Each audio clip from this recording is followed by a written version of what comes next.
예, 제가 48절까지만 읽었는데 사실은 제가 오늘이 침례신학대학 주일이고 목사님이 침례신학대학 주일이니까 와서 좀 설교를 좀 해주셨으면 좋겠습니다라고 부탁을 하셨는데 어떤 설교를 할까 하다가 목사님이 굉장히 조금 학구적이고 책을 좋아하셔서 학구적인 설교를 하려고 사실 준비했어요. 근데 왔는데 깜짝 놀랐어요. 학생들이 많아서. 그래서 좀 원고를 좀 다 엎고 그냥 하고 싶은 대로 하겠습니다. 목사님이 들어오기 전에 하고 싶은 대로 하라 하셨기 때문에 그냥 제가 지금 왜 학교에 있는지에 대한 얘기부터 시작을 해서 얘기를 하는 게 조금 좋을 것 같습니다. 대신 이 말씀에서 벗어나지는 않을 테니까 너무 걱정하지 마시고 저는 PK입니다. PK처럼 안 생겼죠. 지금 안 믿게 생겼고 술도 잘 마시게 생겼을 것 같은데 저는 목회자들을 떠나서 어렸을 때부터 교회를 떠나본 적이 없습니다. 근데 사실 저는 교회가 싫었습니다. 아버지가 목사인 것도 싫었고 또 내가 이 교회 안에서 있는 것도 싫었습니다. 여기 지금 주일학교 학생인데 있는데 저는 어렸을 때 주일학교 예배 끝나면 항상 교회 뒤로 끌려가서 맞았습니다. 주일학교 선생님이 그 월남전에 참여하셨다가 이렇게 손이 이렇게 좀 이렇게 없으신 분이었는데 예배만 끝나면 저를 끌고 가가지고 다른 주일학교 학생들은 때리면 교회 안 나오는데 너는 맞아도 교회 나오니까 네가 대신 맞아. 그래가지고 항상 좀 맞았습니다. 그래서 저는 그냥 맞는 게 애들 떠들면 내가 맞아야 되는구나, 내가 책임을 져야 되는구나 라는 생각을 항상 가지고 살았던 것 같습니다. 그리고 침례문답도 떨어졌습니다. 교인 하나가 떨어지니까 혼자 떨어뜨리면 상처받으니까 너도 같이 떨어져. 그래가지고 저는 굉장히 침례도 좀 늦게 받은 케이스입니다. 이렇게 살다 보니까 사실 저를 위한 삶보단 교회를 위한 삶, 또 교인들을 위한 삶이 제 몸에 완전히 그냥 이렇게 나도 모르게 박힌. 근데 제가 하나님의 은혜를 깨닫고 나서부터는 이 교회에 대해서 굉장히 많은 관심이 생겼습니다. 그래서 사실 저는 이 교회사를 공부하려고 오랫동안 준비했던 사람입니다. 그래서 학부 때 역사를 전공했고요. 내가 교회사를 공부해서 뭐 교회라는 게 사실 교회사를 공부해서 아는 건 아닌데 교회 역사를 좀 공부하고 싶다는 마음이 있어서 교회사를 공부했는데 하나님께서 갑자기 저를 선교로 보내시기 시작하셨어요. 제가 1996년도에 영국에 가서 이제 유학을 하고 있었는데 자꾸 선교에 대한 부담을 주시는 거예요. 근데 하나님께 제가 선교는 좀 하고 싶지 않았습니다. 왜냐하면 선교는 아주 특별한 사람만 하는 거라고 생각했어요. 그냥 저는 가난한 사람들 위해서 돕고 그냥 소외된 사람들 위해서 좀 뭔가 조금 이렇게 사마리아인에 비유해서 나오는 선한 사마리아인처럼 그냥 불쌍한 사람을 좀 도와주면 그냥 하나님께서 기뻐하시겠지 이런 생각들을 했습니다. 왜 그랬냐면 제가 어렸을 때 아버님이 목회를 하셨기 때문에 굉장히 힘들게 자랐거든요. 할아버지가 굉장히 부자셨어요. 근데 예수님을 안 믿으셨어요. 저희 할아버지는 아주 독특하신 분이었습니다. 그 옛날에 술을 너무 많이 드셔가지고 아마 그 재산이 있었으면 저는 갑부로 살았을 겁니다. 원양에서부터 예산까지 땅이 거의 할아버지 땅이었습니다. 과수원. 근데 술을 워낙 좋아하셔가지고 술을 드시면 대형 관광버스를 타고 집에 오셨대요. 어떻게 창피하게 작은 택시를 타느냐고 그 옛날에. 그리고 이제 다 부수시고 다 사시고 뭐 이런. 근데 그런 분이 이제 아버지가 목회를 한다니까 뭐 받아줄 리가 없죠. 그래가지고 굉장히 많은 핍박 가운데 아버지를 집에서 내쫓고 그러다 보니까 독학하다시피 공부를 하셨고 힘들게 살았습니다. 그래서 저는 어렸을 때 집에 10원 한 푼도 없다는 얘기를 항상 입버릇처럼 얘기했고 듣고 살았습니다. 집에 10원이 없었습니다. 돈이 있으면 아버지는 시멘트를 사셨고 그 벽돌을 찍어가지고 교회를 지으셨고 그래서 저는 집에 쌀은 없는데 치약은 좀 많았어요. 이모부가 치약회사를 하셔가지고 치약을 좀 많이 갖다 주셨는데 아마 요즘엔 나오지도 않는데 목사님 아실 겁니다. 럭키세븐 치약. 이 럭키세븐 치약을 아시는 분은 연세가 좀 있으신 분이에요. 예전에 럭키세븐 치약밖에 없었던 것 같아요. 지금은 뭐 굉장히 많은 치약이 있지만 그래서 치약을 이렇게 빨아먹으면 속이 확 하면서 한동안 배고픔을 잊을 수 있습니다. 자, 그래서 이렇게 우리 선교지 가는 학생들한테 좀 돈이 없다 그러면 치약 종류별로 식단 짜가지고 가져가라. 그래서 하면서 민트 먹은 것처럼 이렇게 배고픔을 좀 잊을 수 있습니다. 저는 초등학교 5학년 때 영양실조로 실명할 뻔했었고요. 사실 이 안경을 계속 쓰다가 하나님이 극적으로 고치셨어요. 그래서 대학 때부터 제가 한 50살까지인가 안경을 안 쓰다가 최근에 노안이 와가지고 안경을 쓰기 시작했습니다.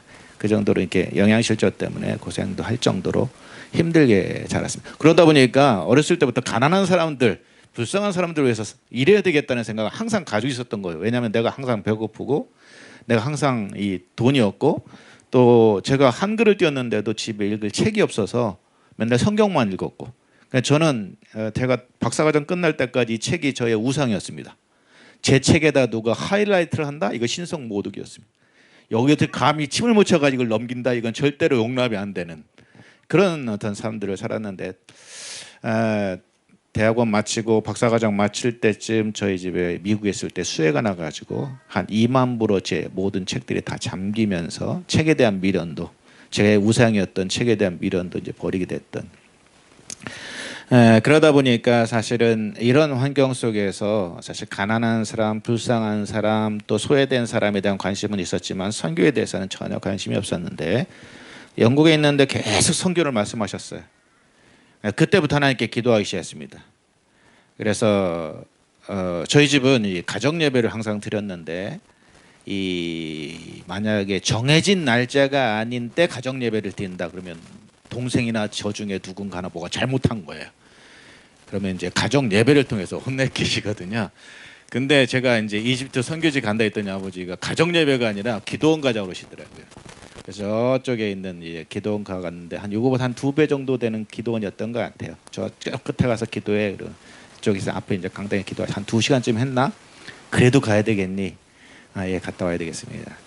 그래서 이제 갔던 곳이 이집트였는데 제가 이집트에 있는 동안에 저희 할아버님이 제가 장손인데 돌아가셨고 저 이집트에 있는 동안은 선교사들하고 거의 보안 때문에 연락을 못하고 살았기 때문에 할아버지 장례가 다 끝난 이후에 저는 이제 알게 되고 제가 시내산 밑에서 장손으로서 어쨌든 제가 선교사로 헌신했지만 장손으로서 제가 해야 될 일들이 있는데 그것도 못하면서 사역을 한다는 게 어떤 의미인지에 대한 것들을 고민하면서 시내산 밑에서 시내산도 못 올라가고 하루 저녁을 보냈던 기억이 있습니다.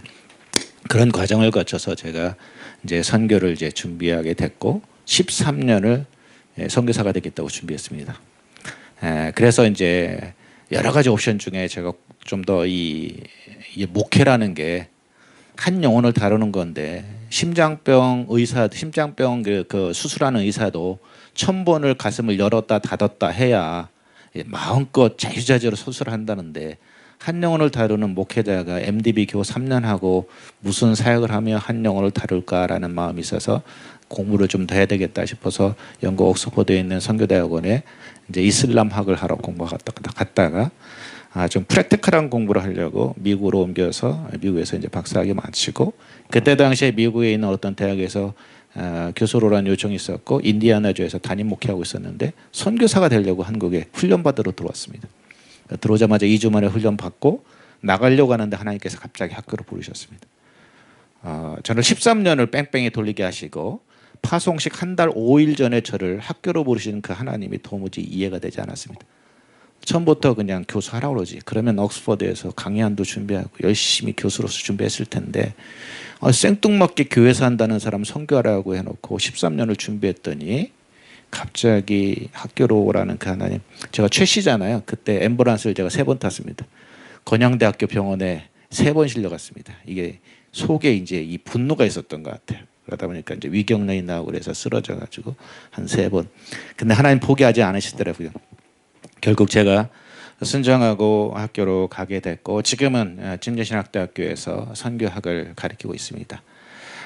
제가 뭐 다 시간 관계상 다 자세히 말씀을 드릴 수 없지만 제가 지금 신학대학교에 가서 느낀 건 뭐냐면 하나님께서 나를 통해서 선교를 준비했고 이집트 빈민가에서 도시 빈민들 무슬림들에게 복음을 전하려고 준비했던 나를 신학교로 보낸 하나님의 분명한 목적과 이유가 있다라는 거였습니다. 사실 저는 굉장히 깔끔한 사람입니다. 근데 하나님께서 가장 더러운 빈민가로 저를 부르셨어요. 이집트 빈민가 가시면 자다 그럴까 뭐 간질간질하고 팍 치면 얼굴에서 바퀴벌레가 확 터져버려요. 그 다음에 이렇게 막 샤워했는데 거품 막 컸는데 물이 뚝 끊어져요. 그러면 한 2시간 동안 옷 다 벗고 이렇게 쭈그리고 있어요. 물 나올 때까지. 그다음에 택시 타고 내리면 옷을 벗어가지고 툭툭 털어면 뚝뚝 떨어져요. 뭐가 떨어지면 이하고 석회가 떨어져요. 그러면 이제 찬비까지 이렇게 머리가 긁어가지고 잡고 뭐 이 무슨 얘기하는지 도무지 어린 아이들은 도저히 상상도 안 되는 무슨 얘기하는지 모르겠죠. 이방 나라 영어 얘기하는 것 같죠. 뭐 본 적도 없고 경환적이었으니까 그런 곳에 저는 절대로 살 수 없습니다. 워낙 깔끔한 성격이기 때문에 얼굴 같지 않게 깔끔합니다. 근데 이집트를 부르셨어요. 근데 제가 이집트에 있다가 요르단을 갔을 때 요르단 굉장히 깨끗합니다. 택시도 팬시예요. 굉장히 깔끔한데 서구화되고 미국식 어떤 문화들이 많이 들어왔어요. 근데 요르단보다 전 이집트가 좋은 거예요. 왜? 하나님이 그쪽으로 부르셨기 때문에 적응하게 하고 생활하게 하시고 저도 저한테 놀랐어요. 난 이런 데 살 수가 없거든요. 지금도 이제 선교제 가면 그런 곳에서 많이 지내고 하는데 그런 저를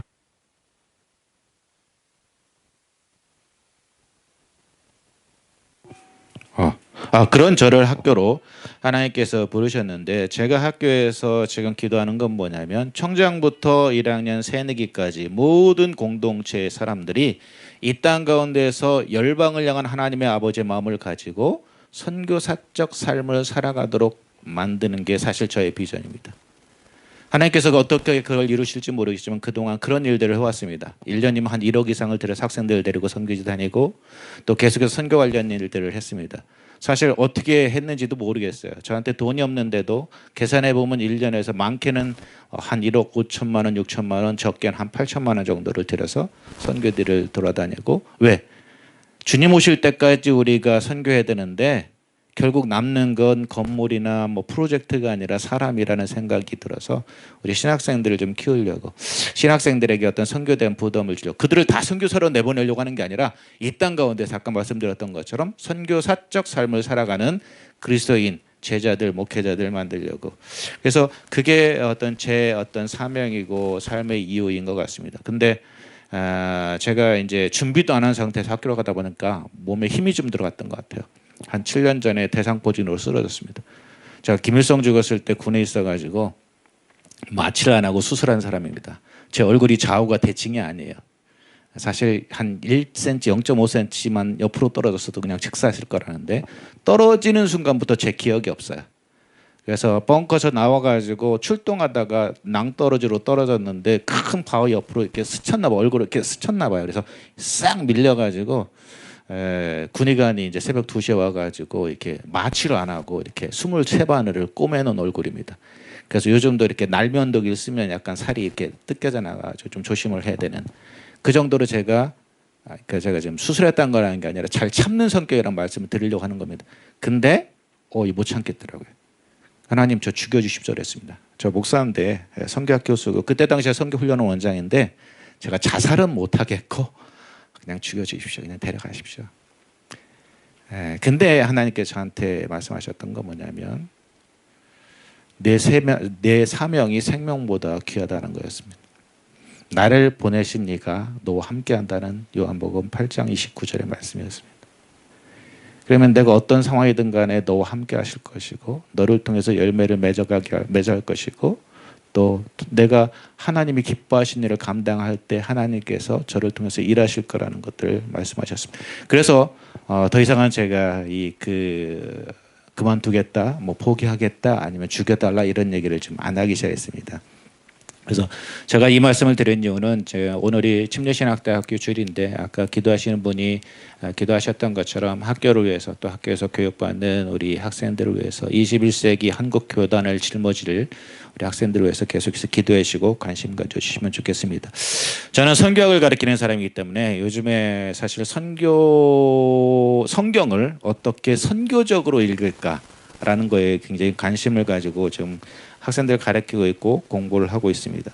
사실 성경은 여러분이 아시는 것처럼 우리가 어떻게 구원받을 수 있는지 그리고 구원받은 그리스도인들이 이 땅 가운데서 어떻게 살아야 되는지를 말씀하고 있는 책입니다. 다시 말하면 성경 전체가 하나님께서 당신의 백성들을 구속해 가시는 구원해 가시는 하나님의 선교를 이야기하고 있다는 겁니다. 그래서 예, 제가 예전에 공부하려고 갔던 옥스퍼드가 아니라 올레이션스 크리스천 컬리지, 아마 잘 아실 건데 하스테반 선교사님이 뭐 올레이션스 뭐 경배와 찬양 하시잖아요. 그분이 계셨던 학교가 올레이션스 크리스천 컬리지인데, 그 올레이션스 크리스천 컬리지의 학장으로 계셨던 분이 크리스토퍼 라이트입니다. 제가 이제 그 학교 들어가려고 할 때 그분은 이 영국의 존 스토트 목사님 교회에 이제 연구 소로 이제 옮기게 되는데, 그분이 이런 관점을 가지고 선교적 해석학이라는 것들을 이야기합니다. 우리가 보통 선교의 성경적 기초라고 얘기합니다. 왜 선교해야 되느냐? 성경이 그걸 말씀하고 있기 때문에. 예, 맞는 말이죠. 근데 이 크리스토퍼 라이트는 본인이 올레이션스 크리스천 컬리지에서 선교학을 가르치면서 굉장히 불편함을 느꼈어요. 야, 성경이 전체부터 창세기부터 계시록까지 계속해서 선교를 얘기하고 있다면 왜 우리가 선교를 위해서 성경의 몇 개 구절을 따다가 그것들을 백업해야지? 그게 아니다. 선교의 성경적 기초가 아니라 성경의 선교적 기초가 맞다라는 생각을 하게 됩니다. 여러분, 이게 무슨 말인지 헷갈리시죠? 여러분, 그러니까 다른 얘기로 하죠. 교회 성장의 성경적 기초 말 맞죠? 근데 성경의 교회 성장적 기초 말이 맞나요? 말이 안 돼요. 왜? 성경 전체가 교회 성장을 얘기하고 있는 건 아니에요. 성경에서 교회 성장을 얘기하는 곳이 있지만, 다른 쉽게 얘기해 볼까요? 결혼의 성경적 기초 맞죠? 결혼은 성경에서 어떻게 얘기하는지에 대해서 우리가 결혼 생활도 또 어떻게 준비해야 되는지, 결혼의 성경적 기초는 맞아요. 근데 성경의 결혼적 기초, 이건 말이 안 맞아요. 왜? 성경이 결혼에 대해서 얘기하고 있지만 전체가 다 결혼만을 얘기하는 결혼 백과사전이 아니거든요. 근데 선교는 좀 다르다는 거예요. 하나님이 처음부터 하나님의 백성들 구원해 가시는 이야기로 구성되어 있으면 이 하나님의 선교를 담고 있는 게 성경인데, 왜 그 하나님의 선교를 얘기하면서 성경의 몇 개 구절 지상태 위임 명령만 끌어다가 마치 그래서 우리가 선교하는 것처럼 얘기하느냐? 그게 아니라 성경의 선교적 기초가 맞다. 그래서 이런 고민을 하는 과정 속에 이 크리스토퍼 라이트가 발견한 본문이 오늘 본문입니다. 누가복음 24장 44절부터 47절까지. 본문에 보시면 44절에 내가 너희와 함께 있을 때 너희에게 말한 바 모세율법과 선지자의 글과 시편에 나를 가리켜 기록한 것이 이루어져리라 한 말이 이것이라. 무슨 얘기냐면 주님 예수님께서 부활하신 다음에 제자들에게 지금 이 성경에 대해서 가르치고 계신 거예요. 근데 그 이전에 27절에 보면 엠마오로 가는 두 제자에게 동일하게 이 말씀을 하세요. 지금 구약에 예언된 것이 나를 향해서 예언된 것이라는 말씀을 하시면서 나머지 제자에게 다시 한번 말씀하시는 겁니다. 지금 44절에 모세율법, 그 다음에 선지자의 글, 시편, 이게 뭡니까? 구약 전체예요. 구약 전체에 예견하고 예언하고 있는 게 누구에 대한 얘기냐? 나에 대한 얘기라는 겁니다.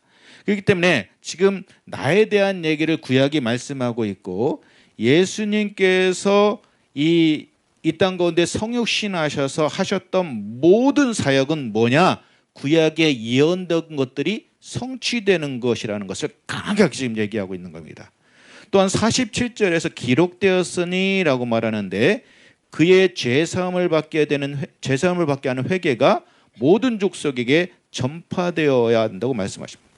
이 말은 무슨 얘기냐? 예수님은 지금 제자들이 감당해야 될 복음 전파의 사명이 구약에 이미 예언되어 있다라고 가르치시다는 겁니다. 그러니까 주님께서 구약 성경에 대해서 가르치시면서 제자들에게 가르치시면서 구약은 메시아 중심적이다. 메시아로 향하고 있다. 그 메시아가 누구야? 나. 구약에 이미 나에 대한 예언들로 가득 차 있고, 또 나로부터 시작해서 이 복음이 땅끝까지 가야 된다는 것을 구약이 얘기하고 있다. 크리스토퍼 라이트는 선교학자가 아니라 구약 성사학자입니다. 구약을 연구하면서 구약 성경을 그렇게 정리를 한 겁니다.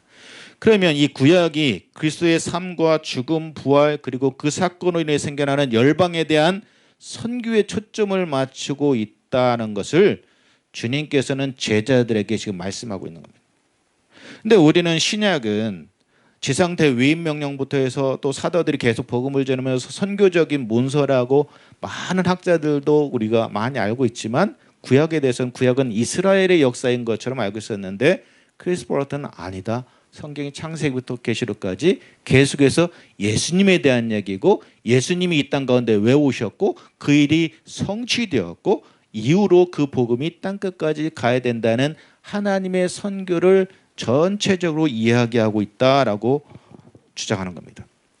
그래서 우리가 성경을 읽을 때 왜 성경이 존재하는지 성경의 존재 목적 그리고 성경에서 묘사하는 하나님 성경에서 묘사하고 있는 하나님의 백성 그리고 성경의 하나님의 백성과 그리고 온 세상과 열방에 대한 하나님의 목적과 관심이 무엇인지를 바라보면서 우리가 성경을 봐야 된다는 겁니다. 크리스 프라이트는 이거를 창세기부터 계시록까지 하나님이 선교하시는 그 하나님의 관점으로 성경을 보는 것을 선교적 해석학이라고 얘기하고 있습니다. 근데 제가 지금 크리스토퍼 라이트의 주장을 얘기하려고 하는 게 아니라 성경이 이 크리스토퍼 라이트가 주장하는 것처럼 크리스토퍼 라이트뿐만 아닙니다. 많은 학자들이 주장하는 것처럼 하나님의 선교를 얘기하고 있고 하나님이 선교하시는 분이고 그 하나님께서 우리와 함께 그 일을 감당하기를 원하신다면 하나님이 능력이 없으셔서요? 아니요. 하나님은 말씀 한마디로 온 열방을 구원하실 수 있는 능력이 있으신 분입니다. 근데 그 일을 누구와 함께? 교회와 함께, 우리와 함께 일하길 원하십니다. 그럼 우리의 할 일은 뭐냐? 우리는 그 주님의 명령에 순종해야 된다는 겁니다. 주님의 말씀에 순종해야 된다는 겁니다. 왜? 성부 하나님께서 이미 태초부터 계획하셨고 성자 하나 예수님께서 이 땅 가운데 오셔서 몸소 수행하셨고 그리고 지금도 성령님을 통해서 계속해서 해나가시는 사역이 하나님의 백성들을 구원해 가시는 선교 사역이라는 겁니다. 그렇기 때문에 선교는 하나님의 명령과 우리의 순종이 만나는 자리에서 시작합니다. 이 시카고의 트리니티 대학에 케빈 베노저라는 조직신학자가 있습니다.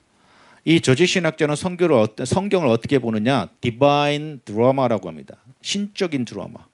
성경은 성부 하나님께서 이미 제작자로서 계획하셨고 모든 것들을 마음속에 품고 준비하셨어요.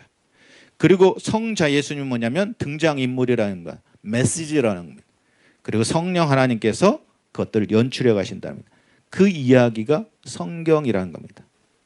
그러면 교회는 뭐냐? 우리는 성부 하나님, 성자 예수님, 성령 하나님을 어떻게 보게 됩니까? 어떻게 알게 됩니까? 세상 사람들이 성경이 하나님께서 계획하셨고 중심 메시지가 예수 그리스도 메시아고 성령 하나님께서 계속해서 역사가 일어나는데 그것들을 어떻게 보느냐? 세상 사람들, 일반 사람들은 교회가 무단에서 상영되는 드라마에서 교회가 하나님의 백성들이 어떻게 살아가는지를 보고 세상 사람들은 하나님을 알게 되고 예수님의 메시지를 알게 된다는 겁니다. 그렇기 때문에 교회가 중요하다는 겁니다. 이 땅 가운데서 교회가 물론 나가서 복음 전하기 위해서 뭐 해외로 가고 비행기 타고 가는 것도 좋지만 지금 살아가는 이 땅 가운데서 교회가 어떤 모습으로 살아가는지를 보고 세상 사람들은 열방은 하나님이 이 성경에서 말씀하셨던 것처럼 이런 분이고 이것들을 계획하셨고 예수님을 통해서 이런 일을 하셨고 성령 하나님을 통해서 이런 일을 해가시는다라는 것을 알게 된다는 겁니다. 그 얘기를 성경이 지금 얘기하고 있고 우리가 성경을 볼 때 그것들 이해하는 건 뭐를 통해서 이해합니까? 이 땅 가운데 있는 교회들 여러분들을 통해서 이해한다는 겁니다. 그래서 교회가 그만큼 중요한 겁니다. 그래서 교회가 하나님의 계획과 주님의 메시지를 열방을 통해서 세상 사람들로부터 이렇게 알도록 만드는 것이 바로 제가 지금 얘기하고 있는 선교라는 겁니다. 그래서 요즘에 이제 선교적 교회라는 말을 많이 사용합니다. 왜? 교회의 본질이 선교이기 때문에 그렇습니다. 근데 제가 지금 어려운 얘기를 우리 학생들 앞에서 어려운 얘기를 해서 죄송한데 교회가 선교를 생각할 때 많은 사람들이 그냥 해외에 나가서 복음 전하는 것만을 생각합니다. 우리가 다문화권에 선교사를 보내고 제가 지금 이 주보를 보니까 7가정의 선교사님을 지금 후원하고 또 기도하고 있던데 선교사님들 후원하고 기도해야 되지만 이 선교라는 건 특정 선교사나 특정 교회에게만 주어진 것이 아니라 여기 있는 한 사람 한 사람 저기 깐난아기부터 우리 목사님까지 모든 사람들에게 주어진 명령이라는 겁니다. 그렇기 때문에 우리는 무조건적으로 감당해야 됩니다. 물론 내용은 조금씩 다를 수 있겠죠. 또 하나, 어떤 사람은 선교는 돈이 있어야 된다고 생각합니다. 예, 선교는 돈이 들어가는 사역입니다. 하지만 돈만 가지고 되는 사역은 아닙니다. 선교는 돈만 가지고 되는 사역이 아니기 때문에 우리는 하나님의 말씀에 순종함으로 하나님이 이 선교를 해가시도록 해야 됩니다. 근데 우리가 선교를 이야기할 때 저도 지금 요즘에는 선교라는 말을 잘 안 씁니다. 왜? 교회들이 너무 힘들어하니까, 부담스러워하니까. 근데 선교는 내 형편과 상황에 상관없이 우리가 하나님의 말씀이 그것을 명령하고 있다는 것들을 깨닫고 순종할 때 하나님의 가시는 사역입니다. 그러니까 선교는 교회가 하는 것이 아니라 하나님이 교회를 통해서 하는 겁니다. 여기 파송 선교사가 있는데 없지만 여기 파송 선교사를 보내더라도 그 선교사님이 선교지에서 사역하는 것이 아니라 하나님이 그 선교사를 통해서 하시는 겁니다. 철저하게 선교는 하나님의 사역입니다. 교회를 통해서 하나님의 백성을 통해서 하나님의 명령에 순종하는 그 하나님의 사람들, 제자들을 통해서. 그렇기 때문에 지금 코로나 시대로 지금 모든 것이 어렵고 전 세계적으로 또 우리나라도 굉장히 어려운데 이 코로나 시대에도 하나님의 선교는 계속됩니다. 근데 아시는 것처럼 요즘 너무나도 암울하죠.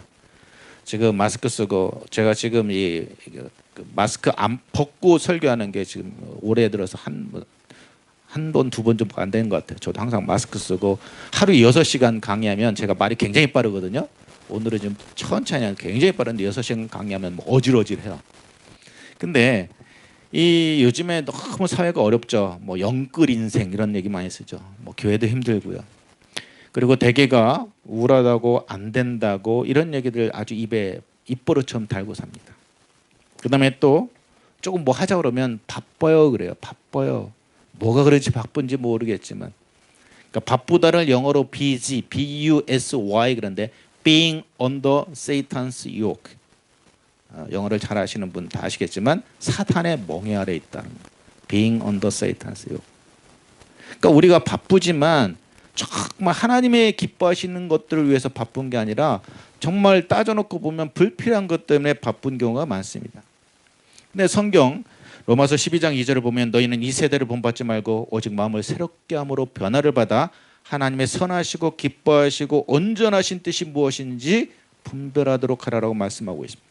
그렇기 때문에 지금 힘들고 어려워도 코로나로 인해서 정말 우리가 너무나도 지치고 힘들어도 우리가 감당해야 될 건 뭐냐면 하나님께서 가장 기뻐하신 일이 무엇인지를 찾아서 그 일을 하는 것입니다. 그렇다면 하나님께서 어떤 일을 가장 기뻐하실까?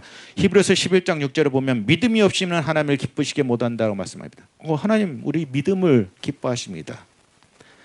믿음이 참 중요합니다. 사실 얼마나 큰 믿음을 소유하느냐, 얼만큼의 큰 믿음을 소유하면 하나님께서 기뻐하실까? 전 그런 고민을 좀 해본 적이 있습니다. 얼만큼 제가 돈으로 믿음을 좀 환산해 보면 얼만큼의 믿음을 가지시면 기뻐하실까? 내가 이 교회 한 200억의 헌금을 하면 하나님께서 기뻐하실까? 내가 한 200억의 믿음을 가지고 기도하면 하나님께서 주실까? 제가 고민을 해본 적이 있습니다. 제 믿음은 얼마나 될까? 목사잖아요. 신학교 교수잖아요. 우리 선교사들 훈련하는 선교 훈련은 원장이었잖아요. 지금은 제가 그만뒀지만 그러면 이 정도 되면 스펙으로는 그래도 최소한 한 1억 이상 정도는 돼야 될 것 같지 않으세요? 제가 한번 고민을 해봤어요. 내 믿음 얼마나 될까? 딱 200만 원이더라고. 200만 원. 왜 200만 원이냐? 제가 아까 기도원 가가지고 아버지랑 기도하고 이집트 갔다 그랬죠. 그때 당시 250만 원이 필요했습니다. 나가는데 비행기 값하고 이것저것 하는데 250만 원. 근데 돈이 없잖아요. 저희 집은 항상 돈이 없어요. 왜 돈이 없는지 모르겠지만 돈을 안 주셔요. 근데 250만 원이 필요한데 그때 당시에 지금 도마동 교회라고 저 도마동에 있는 도마동 교회를 건축하고 있을 때였습니다. 건축이 끝나가지고 사실 뭐 집에서 한 번도 저는 유학하는 10년 동안 미국에서 영국에서 2년 8년 10년 유학을 했는데 2년 동안 집에서 10원 한 푼 교회에서 10원 한 푼 지원해 준 적이 없습니다. 일주일에 35시간 방학 동안 72시간씩 아르바이트 하면서 공부했습니다. 근데 그때도 250만 원 필요한데 이게 지금 깝깝한 거예요. 이래서 새벽마다 나가서 기도했어요. 하나님 주십시오. 250만 원. 내가 안 간다고 했는데 하나님 가라고 하셨으니까 250만 원 책임져 주셔야죠. 근데 속마음으로 어떤 생각이 있었냐? 하나님 주지 마세요. 가지 말게. 이런 마음이 있었어요. 안 줬으면 좋겠다. 근데 어쨌든 뭐 하나님 가라고 자꾸 푸시하시니까 250만 원 주세요. 근데 딱 일주일 지났는데, 새벽 기도하고 일주일 지났는데, 애인 아니고요, 여자 사람 친구 여사친이 250만 원을 가져왔어요. 이게 무슨 얄궂으신 하나님이지, 내가 얘기도 안 했는데 왜 쓸데없이 여사친이, 그때 당시에 95년이니까 지금으로부터 한 25년 26년 전이잖아요. 250만 원이면 엄청난 돈이에요. 여러분 대학생 아르바이트 해가지고 250만 원 버실 수 있겠어요? 한 달에? 가져온 거예요. 근데 더 이상 안 간다고 할 수가 없잖아요. 그래서 갔거든요. 그래 갔다 왔어요. 그리고 나서 이제 유학 마치고 들어왔는데, 그때 이슬람 전략회의가 독일 라이프치히에 있었습니다. 이번에 10월 달에도 우리 이슬람 선교사님들 전체 모임에서 제가 이슬람에 대한 강의를 하는데, 그때도 10년 전이죠. 라이프치히에서 있었어요. 근데 오라는 거예요. 근데 그때도 돈이 없었어요. 저 못 갑니다. 비행기 값도 없습니다. 그랬더니 무조건 와야 된대요. 그래서 제가 가지고 있는 돈이 있었어요. 뭐? 플라스틱 머니. 일단 긁었어요. 일단 긁고 비행기 타고 독일 갔어요. 그리고 뭐 그때 당시 아이슬란드 화산이 폭발돼 가지고 독일에서 나오지도 못했어요. 우리 학교에 있는 이현모 교수님이랑 둘이 공항에 앉아가지고 언제 이거 열리나 그러다가, 다른 사람들은 다 영국 쪽에서 멀리 가는데 우리는 거꾸로 영국 쪽으로 들어가가지고 나왔어요. 근데 영국으로 들어가면서 어떤 교회 설교를 했더니 뭐 수고했다고 뭐 사례비 주고 뭐 하고 이렇게 해가지고 들어와서 계산해 보니까 딱 200만 원 들어갔는데 200만 원이 들어와 있었어요. 하나님 정확하신 분이죠. 그리고 그 후에 2년 정도 지났는데 상해에서 또 선교사 모임이 있었어요. 저는 상해를 굉장히 안 좋아해요. 아주 기분 나쁠 정도의 어떤 추위예요. 이렇게 자고 있으면 머리로 이렇게 바람이 휙 지나가요. 방에서 자고 있는데. 근데 오라는 거예요. 그때 돈이 없어가지고 저 돈이 없어서 못 갈 것 같다 그랬더니 무조건 와야 된대요. 그래서 또 플라스틱 머니를 긁어 갔어요. 그리고 갔다 왔는데 며칠 지났는데 어떤 집사님이 흰 봉투를 하나 가져오셨어요. 주시면서 기도하다가 목사님 갖다 드려야 될 것 같아서 가져왔습니다. 근데요, 정확하게 상해에 가가지고 썼던 금액이 그 안에 들었어요. 정확하게 200만 원도 아니고 정확한 금액이 그 안에 들어있었습니다. 저는 지금 다 말씀드렸습니다. 이런 경험들을 통해서 저는 확신합니다. 200만 원은 내가 기도하면 하나님께서 주시는구나. 저는 200만 원이 필요할 때는 절대로 의심하지 않습니다. 왜? 계속 그렇게 주셨고 난 믿으니까. 그게 제 믿음이에요. 근데 만약에 제가 200억의 돈이 필요하다. 제가 훈련은 원장할 때 하도 건물이 노화돼가지고 이거 싹 밀고 한번 새로 줬으면 좋겠다. 한 200억 정도 필요한데 200억이 필요하다. 지금 기도하시면 하나님께 주실까? 제가 믿을 것 같아요? 주실까는 모르겠고 그걸 믿을 수 있을까? 주실 거라고 내가 믿을까? 저는 못 믿습니다. 왜? 그렇게 기도해 본 적도 없고 받아본 적도 없습니다. 그게 우리의 믿음입니다. 내가 경험한 걸 가지고 하나님은 그만큼의 능력을 가지고 있다고 믿는 게 어쩌면 우리의 믿음입니다. 그래서 선교하자 그러면 우리 교회는 돈이 없어요. 우리 교회는 개척교회예요. 교회 한 300명 정도 되면 그때부터 할게요. 제가 이 예언하는 사람은 아니고 점쟁이도 아니지만 100% 예언할 수 있는 게 있습니다. 지금 1명일 때 2명일 때 교회 개척가지고 선교 안 하는 교회는 10,000명 돼도 선교 못합니다. 왜?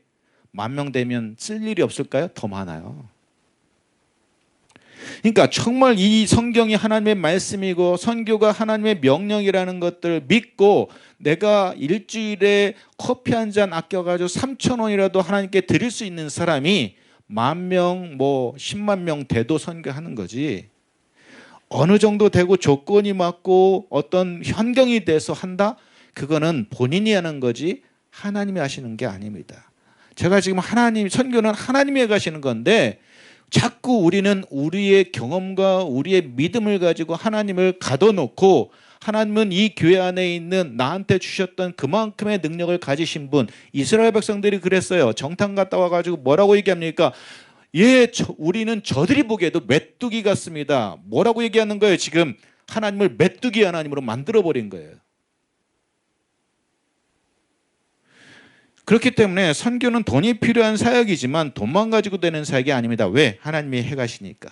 그렇기 때문에 사실 믿음이 중요한데, 그래서 주님께서 우리에게 뭐라고 말씀하셨냐? 겨자씨 하나만큼, 겨자씨만한 믿음만이라도 우리에게 있으면 능치 못함이 없다라고 말씀하고 있는 겁니다. 또한 예레미야 9장 24절 하나님을 아는 것, 하나님께서 긍휼과 공평과 공의를 행하시는 분임을 깨닫게 되는 것을 기뻐한다고 말씀하십니다. 그렇기 때문에 우리는 성경 공부해야 되고 말씀을 연구해야 되고 말씀을 봐야 됩니다. 이처럼 성경을 이렇게 연구하다 보면 정말 제가 두 가지만 말씀을 드려, 믿음과 지금 아는 것 두 가지만 말씀드렸지만 하나님이 기뻐하시는 것들이 너무나도 많습니다. 기도도 기뻐하시죠, 금식도 기뻐하시죠, 봉사도 기뻐하시죠, 구제도 기뻐하시죠. 수없이 많은 것들이 있는데 그 중에서도 하나님께서 가장 기뻐하시는 것이 무엇이냐? 그것은 뭐냐면 죄인 하나가 주님께 돌아오는 것이라는 겁니다. 하나님께서 우리를 창조하신 목적에서 분명히 드러납니다. 이사야 43장 21절에 내가 이 백성을 나를 위하여 창조하였나니 나를 찬송하게 하려 함이라. 우리를 창조하신 목적이 뭐냐?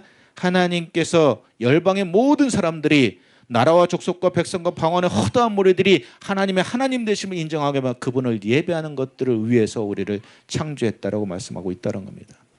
그렇기 때문에 온 열방이 지금 전 세계에 수없이 많은 온 열방들이 하나님의 하나님 되심을 인정하고 그분을 높이고 예배하는 것을 하나님께서 원하시고 있고 그것을 가장 기뻐한다는 겁니다. 지금 전 세계 78억 인구가 살아가고 있는데 아직까지도 태어나면서도 죽을 때까지 예수님의 옛자도 들어보지 못하고 살아가는 사람들이 20억 이상 됩니다. 지금 이 세종시에만 해도 지금 35만 명 정도 살아갑니다.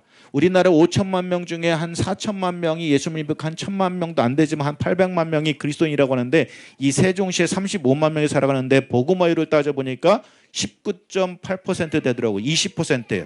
5명 중에 1명이 교회를 다닌다고 답변을 했더라고요. 진짜 다니는지는 모르겠지만 왜 우리나라는 좀 통계가 거품이 많아요.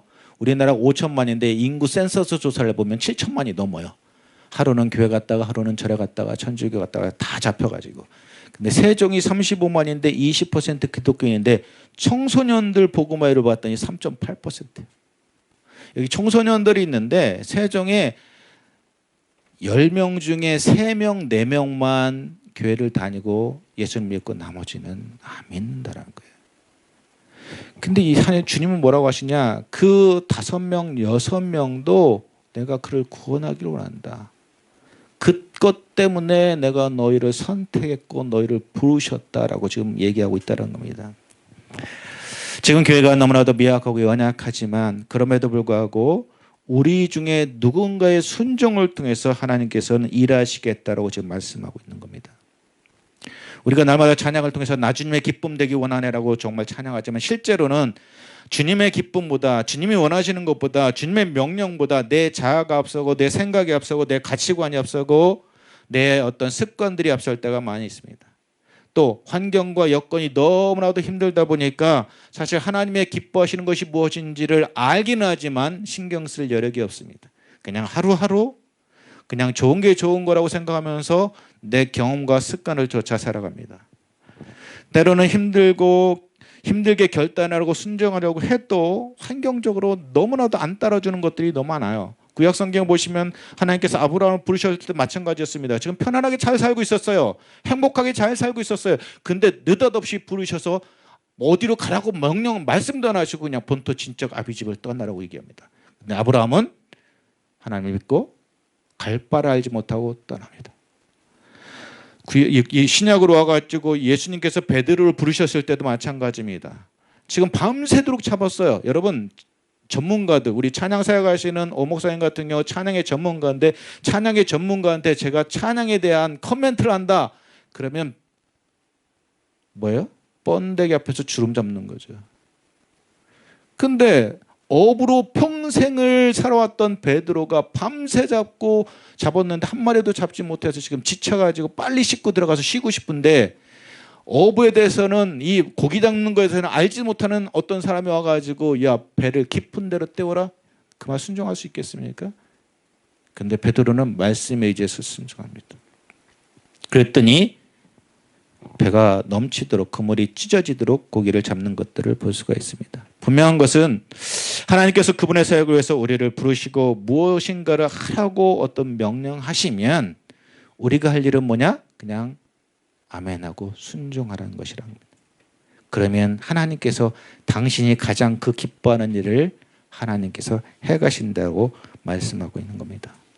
이처럼 성경 전체가 하나님의 백성을 구원해 가시는 이 선교를 얘기하고 있고, 이 하나님의 선교는 지금 이 시간에도, 이 코로나 시대에도 정말 교회가 개척교회고 교회가 정말 어렵고 이 세상이 어려울지라도 하나님의 선교는 계속 되어져 갑니다. 그리고 그 하나님께서, 이 선교하시는 하나님께서 이 교회를 통해서, 우리를 통해서 함께하기를 원하십니다. 문제는 내가 생각하는, 내가 지금 안 된다고 생각하는 내 상황과 형편입니다. 우리 사회는 그야말로 고난의 시간을 보내고 있습니다. 저도 학교에 있지만 지금 이 1년 반 동안, 이 1년 반 정도 지났나, 1년 반 동안 이 코로나 때문에 지금 너무나도 어려운 가운데 있습니다. 학교 학생들이 줄기 시작했고, 또 이제는 더 이상 학교에 오려고 하지 않습니다. 그냥 온라인 강의를 통해서, 사이버 대학을 통해서 공부하면 되는데 구태 앉아가지고 이렇게 예배드려. 지금 이 교회도 마찬가지죠. 그냥 나와서 예배드리는 것보다 그냥 온라인에서 내가 편한 시간에 내가 편한 방송, 내가 원하는 목사님의 설교를 듣고 그냥 그룹한 예배 다 드렸다라고 얘기하고 싶은 사람들이 지금 넘쳐나고 있습니다. 또 하나, 이런 어떤 빈부격차가 심해지면서 상대적인 박탈감, 불신, 소외감, 외로움, 이런 것들이 정말 만연했고 사람들은 탈진해 가고 있습니다. 그래서 우리가 항상 아까 얘기했던 것처럼 바쁘다, 안 된다, 못한다, 이런 얘기들을 지금 하고 있다는 겁니다. 근데 성경은 뭐라고 말씀하시냐? 이건 네 생각이다라고 말씀하십니다. 네 생각이고 내 기준이라는 겁니다. 여러분, 돌아온 탕자, 돌탕 비유에서, 삼계탕이 아니라 돌탕 비유에서 지금 형이 나갔다 들어와가지고 동생이 들어와서 아버지가 지금 잔치를 베푸는 걸 보면서 뭐라고 얘기합니까? 뭐라고 얘기하면, 나는 열애 동안 아버지를 섬겨 명을 어긴 적이 한 번도 없습니다. 근데 나와 내 벗들로 하여금 즐기게 하신 적이 없는데 왜 자기 재산 가지고 다 탕진하고 온 이 동생에게 이렇게 하십니까? 여기서 지금 형이 4번에 걸쳐서 나에 대해서 얘기합니다. 하나님이 원하시는 게 분명히 있는데, 분명히 아버지께서 그 형에게 원하셨던 것이 있었을 겁니다. 성경엔 기록하고 있지 않지만 뭐겠습니까? 네 동생 좀 찾아와라. 네 동생 찾아다 좀 돌봐줘라. 성경에 기록하고 있지 않기 때문에 정확하게 알 수는 없지만 아버지가 가장 원하는 게 뭐였겠습니까? 나간 동생, 아들, 둘째 아들 찾아오는 거. 형한테 그걸 원했겠죠. 근데 형은 자기의 생각으로, 동생은 지꺼 가지고 갔으니까 넷버를 두고 요거 빼고, 그리고 모든 일을 다해서 내가 여러 해 동안 아버지를 섬겨 명을 어김이 없다라고 얘기하고 있는 겁니다. 근데 아버지가 원하는 거는 하지 않았다라는 겁니다. 근데 정말 아버지가 원하시는 건 뭐였습니까? 동생을 찾아다가 그를 보살펴주는 거. 그 너무 기뻐가지고 잔치를 베풀고 있는데 형은 뭐라고 해야 됩니까? 그 아버지의 기쁨에 동참하는 것조차도 거부합니다. 왜? 내 생각이 너무나도 크기 때문에, 내 주장이 너무나도 강하기 때문에. 그래서 우리는 정말 하나님께서 원하시는, 그 하나님께서 가장 기뻐하시는 것이 무엇인지를 바로 깨닫고 우리는 그 일에 하나씩 순종하는 그런 삶들을 우리가 살아내야 됩니다. 제가 지금 설교 본문을 약간 틀어가지고 성경 전체가 하나님의 선교를 얘기하고 있고, 그 하나님께서 가장 기뻐하시는 것이 정말 한 영혼이 주님 앞에 돌아오는 것을 가장 기뻐하신다는 말씀을 드렸고, 그 일을 이 은혜와 영광교회를 통해 일하고 계시다는 것들을 지금 말씀드리고 있는 겁니다. 여러분 지금 힘드시죠? 어렵죠? 정말 지치죠? 모든 사람들이 그렇습니다. 근데 우리가 정말 부름받은 사람으로서, 우리가 정말 이 하나님의 보냄을 받은 사명 공동체에 이른 은혜와 영광교회의 어떤 교인으로서 이 땅 가운데서 지금 내가 살고 있는 삶과 사역의 현장 가운데서 하나님이 가장 기뻐하시는 것, 정말 예수님께서 제자들을 불러놓고 구약에서 나에 대해서 예언했고 이것들이 성취되었고 나로부터 이제 이것들이 땅끝까지 가게 될 것이라고 말씀하셨던 것처럼 정말 성경이 하나님의 선교를 얘기하고 있고, 또 그 하나님께서 우리와 함께하는 것을 원하신다는 것을 여러분들이 마음속에 믿는다면, 오늘부터 이 시간 이후부터 내가 지금 서 있는 곳에서 하나님이 가장 기뻐하시는 일, 또 이 땅 가운데서 증인으로서의 삶을 살아가셔야 됩니다. 이건 제가 선교학 교수이기 때문에, 선교학자이기 때문에 말씀드리는 것이 아니라 성경이 그것을 말씀하고 있기 때문에 말씀을 드리는 겁니다. 어쩌면 불편할 수 있습니다. 왜? 요즘에 세종에 있는 교회들이 얼마나 힘들고 얼마나 어려운지 제가 압니다. 근데 그럼에도 불구하고 하나님께서는 태초부터 지명해서 이 교회를 부르셨고 이 세종에 세우셨고 이 교회를 통해서 일하기를 원하신다는 겁니다. 이제 우리가 하나님께서 우리에게 주셨던 사명을 올바로 깨닫고 우리의 삶과 사역의 현장 가운데서 증인으로서의 삶을 살아감으로 말미암아 정말 하나님께서 주시는 놀라운 축복을 다시 한번 경험할 수 있는, 또 새롭게 경험할 수 있는, 우리가 가졌던 그 첫사랑을 다시 회복함으로 인해서 정말 이 어려운 시기, 이 정말로 힘들고 정말 우리를 짓누르는 이 시대를 벗어나서 정말 하나님께 영광 돌리는 우리 은혜와 영광교회 되시기를 주님의 이름으로 부탁을 드립니다. 기도하겠습니다. 하나님 감사합니다. 아버지 하나님, 이 교회를 축복하여 주심을 감사를 드립니다. 아버지 하나님, 주님께서 뜻이 계셔서 여기에 교회를 세우셨고 이 교회를 통해서 하나님께서 일하시길 원하신다는 것을 우리가 압니다. 그러나 아버지 하나님으로 인한 너무나도 힘들고 연약하고 또 상황적으로 도무지 보이지 않는 것들이 많기 때문에 너무나도 낙담할 때가 많고 우리를 탈진하게 만드는데, 아버지 하나님, 이것이 사탄의 전략이고 정말 하나님께서 원하시는 것은 그것이 아니라는 것들을 우리가 바로 깨닫고 정말 이 땅 가운데서 증인으로서의 삶을 살아가며 하나님께서 가장 기뻐하시는 일들을 행하가며 하나님께서 행하시고 있는 그 하나님의 선교에 동참할 수 있는 우리 은혜와 영광교회 될 수 있도록 인도하여 주시옵소서. 축복하실 줄 믿사옵고 예수님의 이름으로 간절히 기도드렸습니다.